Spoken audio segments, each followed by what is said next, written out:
you're going to have a lot of opportunities. You're not going to have time to do them all.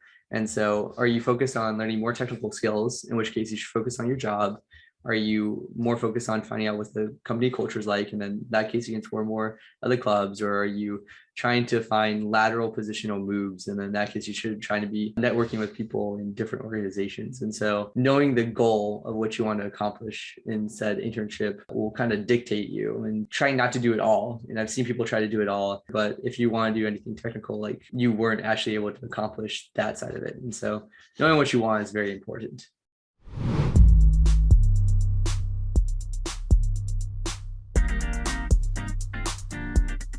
Hey everyone, welcome to It's a Material World. We're the show that uncovers why material science will change the world. Consider subscribing and hitting the like button down below. It would really help us out. And also, we have a free MSE Company Database categorized by industry sector, location, as well as internship and full-time titles. So if you're interested in that, you can find the link in the description below. And now, let's get on to the episode. Hey everyone, hope you're all doing well. Thank you for joining us for episode 58. It's been really fun getting the opportunity to meet MSEs from around the world. So again, I just wanted to thank you all for listening to this podcast and joining David and I as we uncover the various ways MSE makes an impact all around us. But for this episode, it's going to just be David and I. So again, we asked fellow MSEs what challenges they face and what they'd like us to talk about. And we're doing a little bit of a spin here where we're not really going to talk about like job search stuff or career stuff. We're talking about everything else that makes up an MSE's life from the university level. So we're just going to share our experiences and like related advice based on the paths we followed in our 4 or 5, even 6-year MSE careers at school. So if you'd like to submit any more questions, you can do so through the contact page on www.itsamaterialworldpodcast.com, or just leaving a comment on our YouTube video or our LinkedIn post. So without further ado, our first question is a general one, but a very important one. It's, what can I do in college to set me up for success as an MSE? Is there anything immediately that comes to your mind, David? Great question. I guess first figure out what MSE is and what it means to you. I think that a great example is that going into MSE at Georgia Tech, there's 3 concentrations. And I would say that I didn't actually even know what my concentration did until my 3rd year. So maybe a little longer than most, but figuring out like what exactly MSE is and what you want to get out of it is extremely important, because that's going to dictate what classes, what jobs, etc., that you're going to be looking for. And so figuring that out early would be beneficial to make sure you don't waste any time or do things that is definitely not in your realm of interest. So it's not as fun and actually detrimental to your college experience. Yeah. Do you have any suggestions for how to go about that? Like for me, the first thing that comes to mind is trying different research experiences. And it's kind of that balance that you're playing where you want to invest, like a significant amount of time into a research lab to get the most out of it. But, if there is another opportunity that interests you, then that's something that may be worth going for, whether that's research, whether that's student organization, internship, etc. So any other suggestions there?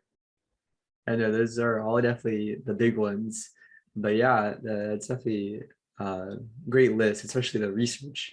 And anything that is on school premise is extremely easy to get into, or maybe not extremely, but very, very easily accomplished with some effort. A lot of the things that you can do at college are very low barrier of entry compared to things in industry or things that you could do for money, which are very high levels of entry barriers. So doing things while it's cheap and easy is a great way to learn, but just overall, like doing classwork or talking to other students who are older than you, who are in their concentrations or further along in their MSc curriculum, is just great ways to understand exactly what is there to do and what you should do and what you should avoid. Yeah, absolutely. So that's what I would say too, is from the coursework side, you're taking your first 2 years usually checking off like gen ed classes, right? But by the time you're in your second and third year, then that might be the time to explore different paths, like a metals class and a polymers class, ceramics class, earlier rather than later, so that you can figure out and kind of hone in on what's most interesting to you. And then also, if you want to speed up that process, just talking to like a third year or fourth year about the different classes and what they're interested in, that might give you a little bit more insight sooner rather than later. But yeah, I guess that, is there anything you wanted to add to that before we move on to the next question, David? No, I think other than the old adages that you hear from about everyone, go to class, study, that's as good as it's going to get. And it's really all the information's out there, and there's a lot of experiences out there. It's just finding the ones that are right for you and putting the effort. Yeah, I was really impressed, David, because you like, I was like, are you being a hypocrite by saying go into class? But no, I think you actually like attended like every class, even the ones that were boring. I'm not going to mention names or anything, but yes, I went to, I don't think I skipped a single class. The only time I missed class was when I slept in. Okay, so. I was about to ask about 8 a.m.s because we were in the same the 8 a.m.s. Yeah, I quickly found out that 8 a.m.s were detrimental to my grades. I'm sure if you plotted like my GPA in 8 a.m. classes versus the other classes, there'd be a distinct shift. And so I quickly found out that wasn't for me. And so I made very conscientious decisions to avoid that in the future. Yeah, you even took like evening classes. So like, yes, I much preferred evening classes because I can't sleep through those. Yeah, which brings us to our next question a little bit. It's, what are some tips to help me be a more productive student? And the first thing that came to my mind was figuring out your hours of like peak productivity and when you operate best. Like David, I think is probably like 2 or 3 a.m. I think mine is like 11 a.m. So that's where I would at least try to fit in. If it's not class, then like getting homework done or getting studying done around that time frame, then like eating lunch and then recharging and then doing the same thing in the afternoon. And then for me, the big game changer was actually being active with like my Google Calendar. And instead of just having like classes in my calendar, like planning out my days in a little bit more detail, not totally rigid, but just saying, study for this exam at 2 p.m. or, finish this homework at 5 p.m. When it was on my calendar, I was much more likely to get it done. And if I didn't get it done, then I would just move it to like the next day or 2 days from now, depending on the urgency there. And that led to a drastic increase in my productivity. What helped for you? Yeah, I think just even if it was weird hours that you said, is that I did enjoy staying up later and working. It's just finding what is most efficient for you. And so, I mean, no two people are the exact same. Like, sure, I could do work at 11 a.m. And yes, I did do work at 11 a.m. throughout the year. But when it comes down to it, like I found myself consistently like getting the most done and like being like the most productive later at night. And just something about being late at night. Maybe it's the zero distractions from other people. No one else is awake. No one else can distract me. It makes it easier for me to focus. And so just finding when you're most productive is probably the most thing. And like Bruni said, is that we're all going to have our different ways of managing time. And so for it was his Google Calendar. And for me, maybe not as organized, but basically just going through every night and looking at Canvas and just quickly doing a quick check right before bed. Like, oh, yep, no homework, I'm good. I can sleep now. Just as a quick sanity check is how you work. And so to be a productive student, in my mind, it's you have to know yourself. And then also, I think that something that's extremely valuable for me was working with someone who wasn't like me. And so it almost pushed me out of my comfort zone and it put me in a new mind frame. And so, for example, I would work with Puneeth on like the weekends. And so he would want to work at 11 a.m. And so while it wasn't my peak hours, it was just like it completely shifts. And so I would find myself being more productive in other areas where I would not be so productive at night. And so kind of having that balance between what I find productive and what other people find productive, pushing me to be their type of productiveness, helped me like maintain like being on top of everything throughout college. Yeah, that reminded me of when we went to the Culk to study for the thermo tests over the weekend, because that was like every other weekend, right? And I remember it would be like the first day, maybe I would be a little bit more prepared, and like we would both be studying. But then now that I'm thinking about it, like the next day, you would all of a sudden just like have this increase in knowledge, and I was like, how did this happen? It was probably while I was sleeping. You were just studying more. Yeah. I found so to give more elaboration, we had thorough tests every other week on like a huge mass of information. So I basically used Puneeth as my outline. And then I would go home at night, and then I would just actually do more of like the type of studying I found useful. And I would come back the next day, and I would know a lot more. So I was using him as like, oh, this is important. He finds this important. Okay, I'll look into this more. And so just like working with other people with different mindsets is just how you get multiple different viewpoints and you can stay on top of everything for sure. Yeah. And what I appreciated from David was I was never like really about this, but having him as an accountability partner, he would, when we would actually both, have like a good amount of preparation under our belt, he would ask questions. You would ask questions, just like random questions about like, I don't know, what is the alpha to beta quartz transition temperature, right? Or something, and or to explain a concept. And that I think is like one of the best ways to learn, is if you can really talk through it without looking at your notes and explain it to someone else in an easy to understand way. And so I remember like those questions would probably show up on the test, and I would be far more comfortable answering that because I already answered it with David, and then David would help me like fill in the knowledge gaps or like correct me if I'm wrong. So I thought that was pretty good. And then the final thing that I really liked about our like weekend study sessions is that like we would be able to take breaks at the same time. So we'd grab like Chick-fil-A for lunch, and then we would take like half an hour break or whatever. And then also just random times you would bring out Type Racer, and then I would beat you in Type Racer. And so that was a good break too. I think that's important. It's not just like pushing yourself too much to the point of burnout, but just like taking breaks frequently and just being able to separate those two. Yeah, for sure. Not even going to mention the Type Racer. Okay, so our next question is, what were your favorite classes? So it's a big sample size to choose from, but what was your favorite class, David? Yeah, my favorite class was functional materials.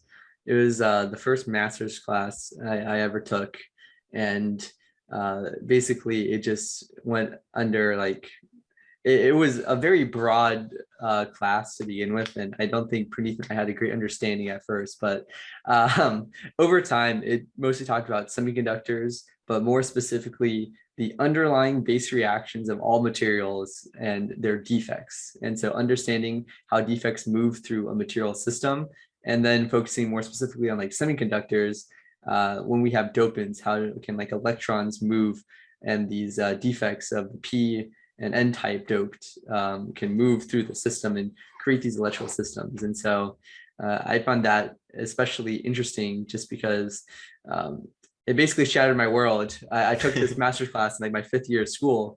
And one thing that we learned in undergrad is like, oh, we can kind of assume like a pristine system. Like, sure, we might learn about a few point defects, but the overall control of a reaction is based off the like materials themselves. And then that was completely taken back to square one in that class, where we learned like, okay, no, that's all wrong. It's actually how fast defects can move through a material system. Yeah. And so going to like and even like what I thought was the base and then going even deeper was really interesting. And then functional materials are more or less like electronic materials. And so getting more into like my system of what I wanted to do with like batteries and other things, it gave me a lot more insight into how a battery works, and more specifically like why electrovoltaic like properties are the way they are. And when we look at curves of batteries, like what are each subsection of the curve and what does it mean? So overall, I just thought it gave me a lot more deeper knowledge into what I was talking about, and a lot more it shattered my world and then built it back up almost. So Yeah. It was a very hard class, but I found it very enjoyable. Yeah, that's what I realized about like the master's program versus the bachelor's curriculum. I didn't expect it. I thought it would just be like the same or just like, slightly more work or something like that. But for me, the master's classes felt like it was more conceptual and more theoretical, which is a mindset shift than from the bachelor's classes, which were like more fundamentals in application and kind of like the higher level overview, making a lot of assumptions so that we could understand the gist of the concept. But the master's classes, I don't know if you realized or if you felt the same way, but it was like far more theoretical. And so for me, that was like a lot more challenging to fully like comprehend, but I thought I learned a lot in the process. Would you agree? Yeah, I think that's a fair statement. Yeah. All right. And then my favorite class was, I took it in my 4th year, and it was soft nano biomaterials. So that's like polymers and nanomaterials for like biomedical applications, or they have like biocompatibility properties, and you're able to like incorporate those materials into the human body, for example. Well, there's a bunch of different applications, but those were like my favorite. I remember we had a project at the end of the year where we got to pick a specific application. And so our group project, we chose like 3D and 4D bioprinting for like tissue engineering applications. And David, I think we did an episode about like 3D bioprinting and bioinks and things like that. And that was just super interesting to see the complexity, but the importance of being able to create bioinks for 3D printing applications for the human body, like being able to generate like tissue or like an organ even, but it's super complicated because it needs to mimic the human body, which is complex in and of its own. And so there's a lot of challenging or difficult to reach properties that bioinks have to have to be able to replicate like the functions of the human body. So that was why it was my favorite class, and being able to understand like the theory behind it was super fascinating. Yeah. So what do you think is the, I guess you work in the biomedical field now. What have you been able to take anything from that class and apply it to your job now? Yeah, I guess like, so when it comes to 3D and 4D bioprinting, like 4D is like 3D printing, but for smart materials. So materials that react to external stimuli. So that's just a brief definition there. So that still seems like it's a ways away. There's startups that are actively working on it. But the thing about the medical device industry specifically is it takes forever. It's a heavily regulated industry for a good reason. So in that sense, I haven't really been able to like fully incorporate that knowledge, but just the knowledge of like properties and like the biocompatibility aspect and being able to interact with the human body. I've been able to use that when understanding like coatings for our medical devices and what properties they need to have to be able to like function well within the human body. So that's about the extent that I've had it. It was just super fascinating to realize and be able to monitor the advancement of this field, if that makes sense. Gotcha. Yeah.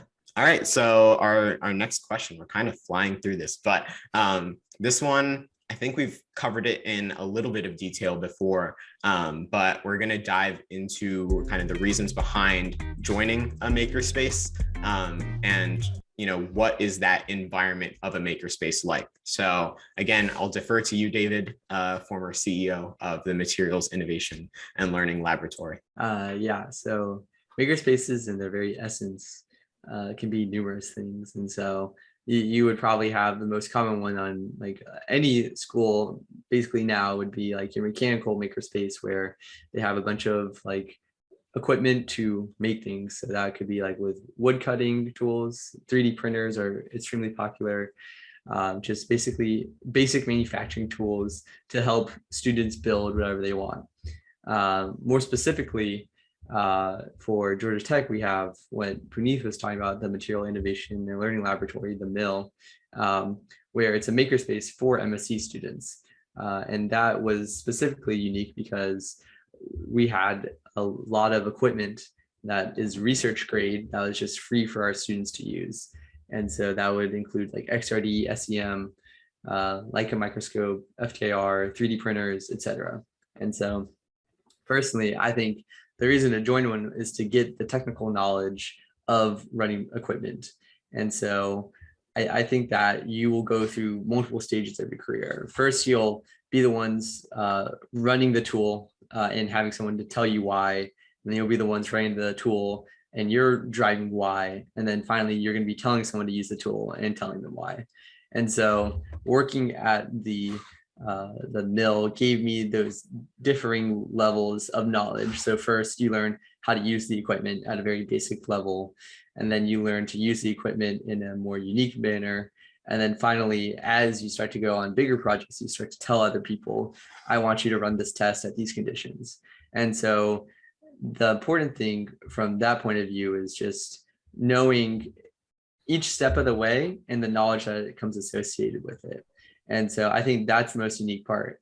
But zooming out to more broad maker spaces, it just kind of, it gives you a very easy way in to learn with your hands. And so if you work at one, you're helping people with their projects and you get exposed to different ideas, and it gives you more of a breadth of knowledge that you can kind of take from whenever you need help on a problem. Is that, oh, like I saw this person do that, or I saw that person do that. And so it gets you a lot of experience quickly at a very low risk level. No one's gonna fire you or get really mad at you at a makerspace. So that's personally why I think that they're extremely valuable. Yeah. And just to add on top of that, the social aspect of it all, just being able to meet new MSEs, meet other MSEs, hang out with people. I mean, there's like the social like events as well that the mill would put on, where you get to just interact and hear about other MSE stories and just get to know each other. And that is kind of just like, it's always been a hub where people go, even if they don't necessarily have like a project they're specifically working on, but if they just wanted to chat with other people, that's just a good place to be, where you can kind of be the center there and meet other people. And then from the technical aspect, I would say that there's a level of problem solving creativity that comes into play when you can start training others on the equipment. When, like, for example, I was kind of the owner of the Leica microscope. And so when people would come for different projects, I would be able to use my knowledge of like the different parameters and the different settings that we can adjust to be like, oh, I think this is what you need. Or, hey, you can maybe like zoom out and create like a spiral photo, or you can do like a time lapse to see how this changes over time. So there's a lot of cool problem solving that comes into play. And even as this is evident in like process settings of all kinds, it's inherent that there will be like equipment downtime too. And so you have to be able to navigate that and be able to figure out like SOPs or like troubleshooting procedures come in at random times to be able to fix the equipment. So there's just a lot of problem solving that comes into play, and a lot of the social atmosphere that I thought was really enjoyable. And then you can even take that to another level like David did and gain a lot of leadership experience as well. Yeah, I would definitely say that first what Preeti's saying is that knowing the technical knowledge especially helps when you move out into industry. And so, for example, in industry, depending on the type of work you do, as you go progressively higher, you're going to be giving the directions to other people. And so, especially when working with vendors, knowing like how all the machinery works is extremely valuable to make sure they aren't lying to you per se. And so, for example, I was trying to find the glass transition temperature of a composite system, and the vendor used a DSC, and they used a ramp rate of like 30 C a minute. And so using my knowledge, basically the faster you ramp, the more the TG is shifted to higher temperatures. And so they were effectively giving me a very wrong number. And so going back and immediately saying like, hey, like try it again at this speed, and then getting a more accurate number, like gave a lot more insight, where perhaps like if like I wasn't as knowledgeable about the equipment, it could have been like, oh, okay, like maybe it's something else then. So just like having the expertise makes it very valuable to make sure that you can't get quote unquote lied to through like selectiveness of the parameters. And then, yeah, like Praneeth said, it's a great leadership role and opportunity. And so I worked from a staff member through different positions of management, controlling various amounts of people. And so it really showed me what I liked and disliked. And so overall, the steps was like just like a regular member, then like an equipment owner, and then like a group, the owner over a group of equipment owners. So more of a technical role. And then finally, like the leader or CEO, president of the entire organization. And it shows you like on each varying steps, like your priorities and responsibilities are very different. And it's very telling about what you like and what you don't like. But also as a college student, it gives you a chance to experiment. And so I was taking business and project management classes through my minor. And so I just sat down with Puneeth and a few other people who were under me at the time and was like, okay, let's just try it. We'll see how it goes. And so just using them as my guinea pigs at like a very, very low risk scenario made it so that like, oh, like, so this is how I can apply it. And like kind of give me insight into if I ever go into an actual role that uses this, this is like some very basics of like, okay, my first day, I will at least know what's going on. And so that's what I found most valuable about the leadership opportunities. Yeah. And I think we'll get into the leadership advice later on in this episode, but one thing that reminded me of, so I think there was just an encouragement there, I remember, to like pursue a side project of some sort within the organization. And for me, that was like, let me try to figure out if we can tie the mill to the industry in some way, whether that's like a project or something. And I still remember at the end of the year, what had happened was I just started a new organization, or like rebuilt Material Advantage. And so when I was still like the technical officer for the mill at that point, and David and I had like our like yearly recap, and he was like, well, you did complete your goal, but you just started a whole new organization as a result.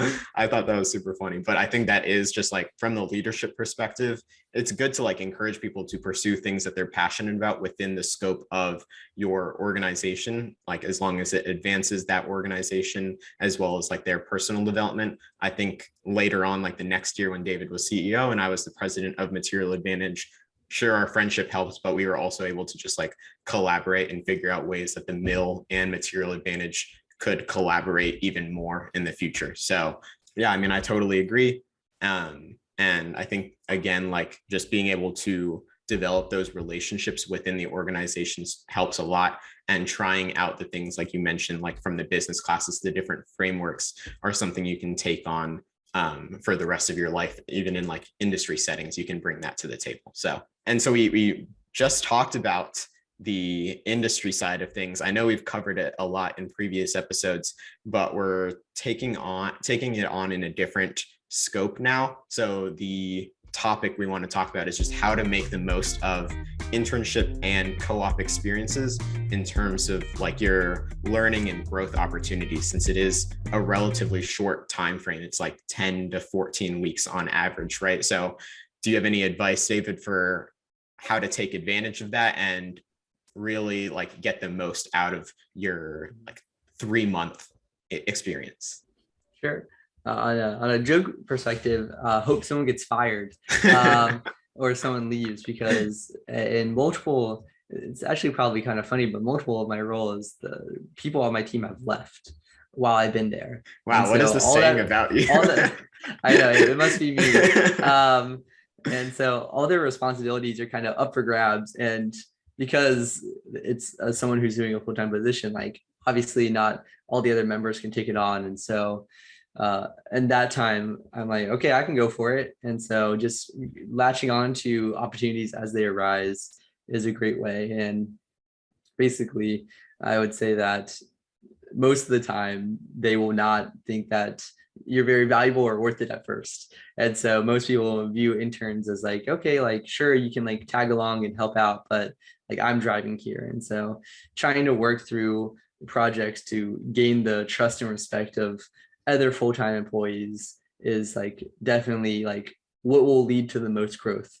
And so once you have their respect and like they at least trust you to start doing things on your own, that's when all these projects open up to you where you can start taking the lead. And then I think that's where you learn the most. And so just making sure that like you can prove to them that like, yes, like I deserve to be here, like there's a reason why I got the internship, like you can trust me with some of these things, and then just running with it is probably like the best way to get the growth opportunities, as like then you'll like know what leading a project in a company is actually like. And so that's what I think is like the most important. And so one thing that I've learned is that the longer you can be there, the better. And so while like these summer internships are great, like potentially thinking of like taking a semester off and working like summer to fall would be extremely beneficial, just because it does take time for you to build a rapport and build trust. And then as soon as you get there, like you're basically leaving. And so it's hard to build relationships in such a short time. And so potentially if like it's a company that you really enjoy, thinking about staying a little longer is definitely beneficial for that growth aspect. But there's still a lot that can be accomplished in 3 months and a lot that you can show. And so going back to the same place the next summer or something like that is another good way to get more responsibilities. And I think that when you get the responsibilities, that's when you grow the most. Right, like a co-op, for example, where you're just alternating back and forth. Yeah, that's a really good point. And I think from the internship standpoint, so there may be times where you feel like you're not gaining enough opportunities or you're not learning enough in your like current role. And so just another piece of advice, other than kind of, building trust with your existing team members, is to seek out other opportunities that might be like a side project if you have time. So for example, like in the pandemic, I interned at GE Aviation. And so naturally, when you're working virtually, it's not like a lot of hands-on experience and it's a lot of seminars, right? So what I did is, before the internship even started, or like on the first day, I set goals for myself. Like, hey, here, like, despite all the circumstances, here's where I want to grow. I want to learn like the business side of things a little bit. I want to learn some project management experience, and I want to gain a technical knowledge base of like aerospace engines or like additive manufacturing. And so I got that naturally with like the final project is the technical side. But to gain more of the business knowledge base, I had to seek out relationships. So we had like seminars in the first week where we learned from different representatives of different groups. And I ended up reaching out individually to one of them and just setting up a 30-minute chat and then saying, hey, do you think there's any way where we could go through like a business case, for example? And so that took more time, but over the course of that week, it was a whole separate project, like not even really related to the core, curriculum of that GE Aviation technical internship, but it was just a bunch of back and forth and then a final call where I would ask enough questions and really just learned about like the business side of things, like the cost benefit analysis, the different parameters I had to think about to ultimately make a decision of if we should move forward with that project, if the ROI was good, doing like an NPV calculation, things like that. So again, kind of not totally technically related, but just an example of being able to continuously network and seek out other projects when available, and continuing to reflect to see what you're interested in and what you want to pursue further. I think it's always important to be able to see what all of the options are out there and being able to connect with people and just nurture that relationship before you need it. You might need that like the next semester, you might need it 3 years from now. But it's always good to have those relationships. So anything else you wanted to add there? Yeah, I think you make a great point. It's that like with a title of an intern, it's kind of like a skeleton key where you can kind of just go up to varying levels of people in the organization and just like be free to ask questions without much like repercussion of like any like, what are you doing? so I think that's pretty saying is like that's exactly like it gets you into a lot of doors that otherwise would be like more challenging to get into, because you don't have a great reason otherwise except for like, oh, I'm an intern, just like trying to explore things. And so I think that's very like very impressive. And then also just for a lot of these companies, you're going to have like these side like organizations where they want you to get like engraved in their culture. And so there will be like sustainability clubs or other clubs that it'll be kind of up to you. And so the main point there being is that you're going to have a lot of opportunities. You're not going to have time to do them all. And so are you focused on learning more technical skills, in which case you should focus on your job? Are you more focused on finding out what the company culture is like? And then in that case, you can explore more other clubs. Or are you trying to find lateral positional moves? And then in that case, you should try to be networking with people in different organizations. And so knowing the goal of what you want to accomplish in said internship will kind of dictate you, and trying not to do it all. And I've seen people try to do it all, and it makes some of their other parts suffer. Is like, oh, like, sure, like you got all this leadership experience here, but if you want to do anything technical, like you weren't actually able to accomplish that side of it. And so knowing what you want is very important. Yeah, absolutely.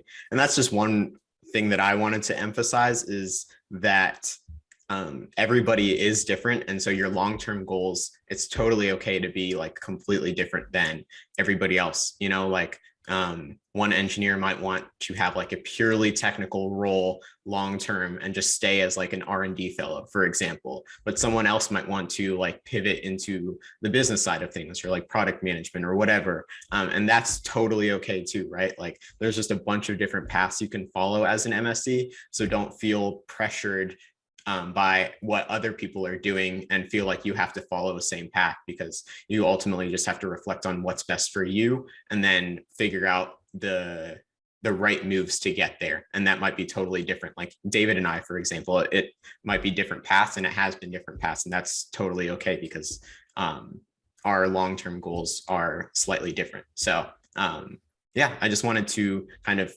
tie that point with a bow.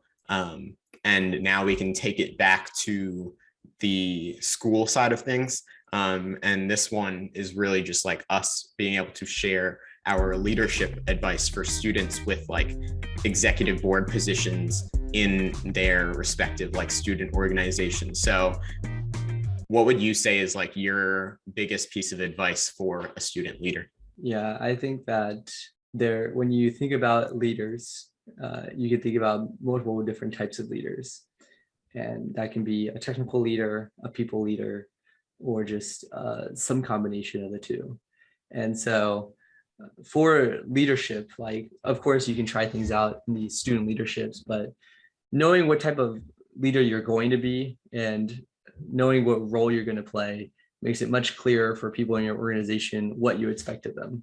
And so, like, for example, you have a C-suite of people. And so knowing what role you play on the board, knowing how you can help, like where you're proficient in, is better than everyone trying to do everything at once. And so there is a reason why we have broken up positions and we have broken up leadership into multiple roles.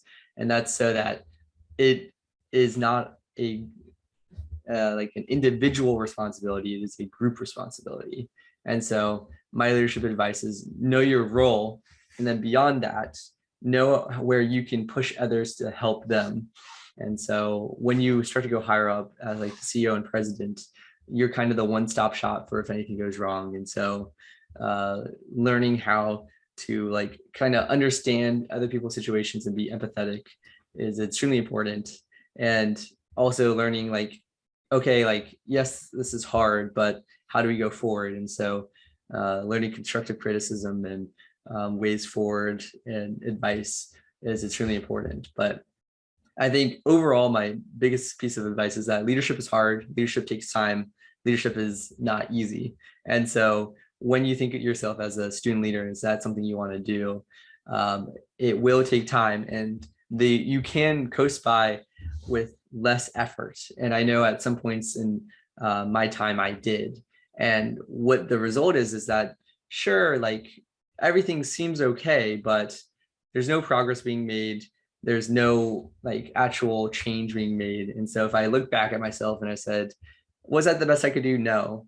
And so then another question is like, could someone else do it better? And in that case, you're not being an effective leader. And so either learning how to delegate in those ways that like, oh, like I identified this person, like this person can do this better than me. Let me step back from maybe this position and focus my like roles on something else, or just completely stepping away is something that like as a leader you'll learn to do. And so again, like in school it's so low risk that like no one's going to fire you, but thinking about when you get into work and you actually have responsibilities and roles, they'll just straight up fire you if you aren't living up to your end of the deal. And so learning how to identify the warning signs, learning how to like overcome some of the issues is extremely important as like just experience. You gain all these experiences so that when it actually does matter, you know how to pull from. And so that's kind of like what the main lessons that I've learned from my time there, and what I'll use going forward. Yeah, for sure. I think it's definitely very challenging to lead an organization, take on any executive board position, but I think it's totally worth it. I think that's been one of my, if not my biggest like growth opportunity, is taking on the identity of a leader and then growing into that role. You don't have to consider yourself a leader or have previous leadership experience, but if you commit to it, then you will naturally figure out what works for you and what doesn't work for you. So for instance, for me, I ended up taking on more of like this servant leadership type role, and that involved a lot of delegating. And so my quick tip there with delegating is it's super important to build those systems and have that team so that you're not doing everything. You're not necessarily like always in the weeds and looking down. If you're able to delegate projects, then you can take on more of a systems level role and be able to guide the team and the organization forward and be able to have that like long-term vision. And in order to do that, I think one little thing that I learned when delegating tasks or when asking for someone to do something is to, first of all, add a deadline, even if it's kind of, even if there's not really a deadline, just adding it for yourself or for the other team member, and is super important because Parkinson's law, it'll take however long you assign that task to take, right? And so if they have a deadline, then they're much more likely to get it done. And another addition to that is explaining the why for them. Like, why would it be not just helpful for the organization? Why would it be beneficial to them personally? And in order to do that, you have to really learn about your team. You have to learn about their personal motivations, why they wanted to join this team, why they want to get this experience, etc. And then from there, you can really get a good stronghold of being able to assign different projects based on different people's motivations and experiences, and be able to persuade people to get things done because you can kind of attach the personal value to it as well. So ultimately, that's the role that I took, was servant leadership, being able to empower others to take on projects that they're passionate about, that I think would also guide the organization forward. And in order to do that, the final actionable piece of advice that I would give is to have some sort of like project management tool. There's Trello, there's like Google spreadsheets where you can have a shared spreadsheet. That's what we did, was we just had each executive board member at the beginning of the semester. I had a one-on-one where we discussed like 2 or 3 projects that would be super beneficial for the organization and for them. And then we just kind of had that all in one place, and we were able to track their progress through the course of the semester. And in turn, that ultimately led to us starting or building this organization from scratch. And within 1 year, getting the Chapter of Excellence Award as one of like the top 5 material advantage chapters in the whole world. So it was a pretty cool experience, and it was wrapped up really well. And in order to keep it continue the longevity of the organization beyond after you leave, I think it's important to also have like SOPs for each specific position. So we created like, hey, here's all the things that you need to know. And whenever we transition the executive board, they would have that as guidance for like, here's what we've learned, here's what not to do, here's what is successful, here's how to like reach out to different companies and set up these events and things like that. So that's my long-term spiel, but those are kind of like the biggest things that I would say is being able to like learn your leadership role, being able to delegate effectively, and then specifically for student organizations, SOPs are a really good way to continuously transition the executive board and ensure the student organization is successful beyond after you leave. Anything final you want to add there, David? No, I think that is a really good summary. And just I think that a very important point that you made is just like knowing what type of leader you are. Like I was saying, it's just there's nothing wrong with being any type of leader, but knowing your role makes it clear cut and very defined what you expect of other people. And so I think that's like the biggest takeaway I had from what you're saying, is that like it was very clear in the organization what you were expecting to do for yourself and then what you were expecting others to do. Yeah. And that no ambiguity makes it easier to fill a position and be more confident in what you're doing than if that isn't defined. For sure. And I think the final thing that reminded me of is just if you take extreme ownership of your organization and the performance of your organization, you're much more likely to grow as a leader. You know, if someone else does something quote unquote wrong, if you take ownership of that and be like, how can I train this person to ensure that gets done better or on time or whatever, then you kind of continuously pick up leadership techniques and learn for the future. So I think we could probably do a whole episode on just like what we've learned from the leadership side, but we'll wrap it up for now. If you like this episode, let us know by leaving a comment on YouTube or our LinkedIn posts, and we'll do more of these in the future. So yeah, everyone have a good one. As a materials engineer, we can make an impact in nearly every single industry. But with that versatility comes a lot of different options to choose from. So if you have no idea which industry or position is right for you, believe me, you're not alone. I've been there, done that. But just for a moment, imagine narrowing down your ideal role and company by the end of this week. Imagine being able to secure your dream job offer without having to apply to hundreds of job openings. Our online course, MSE Academy, includes video testimonials, resumes, interview prep, and mentorship from materials engineers who have been in your shoes. We also connect our members with companies and industry professionals in our expansive network to help accelerate your job search as much as possible. To learn more and get started, simply click the link in the description below. And if you enroll within the next 24 hours, we'll add 3 bonus career development resources. I hope to see you there.